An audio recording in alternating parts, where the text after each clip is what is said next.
First time ever to pick up pocket ace when you forget to put the straddle in. But hey ho, it's never too bad to look at pocket aces. Hey, so yeah, aces. I actually just limp under the gun here. I don't mind mixing this up every now and again, especially on an aggressive table. So we limped. High makes it 100. Rylan calls with the ace five of diamonds 100, and Mully also calls for 100. So there's already $340 in there, which I actually think allows me to size up a little bit here.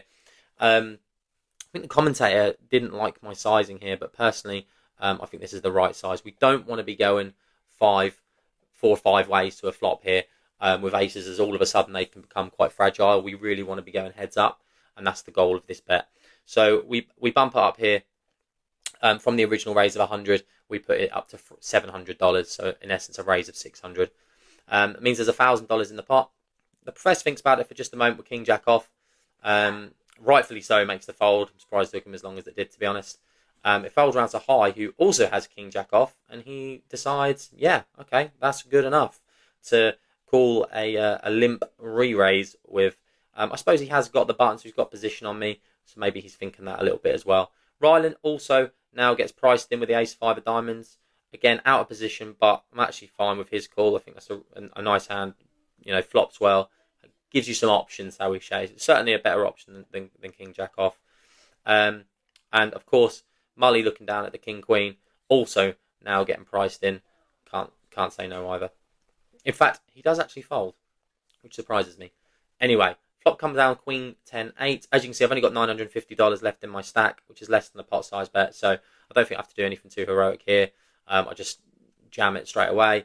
Obviously, hoping to get called by jack queen, king queen, those sorts of hands here.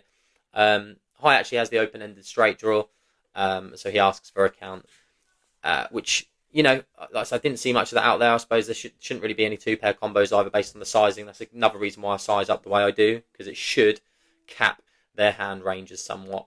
However, in this situation, it's not quite gone that way. High sticks in the call, and we have a little chat about running it once or twice. I basically tell him it's up to him. I'm happy to do it, whatever he wants.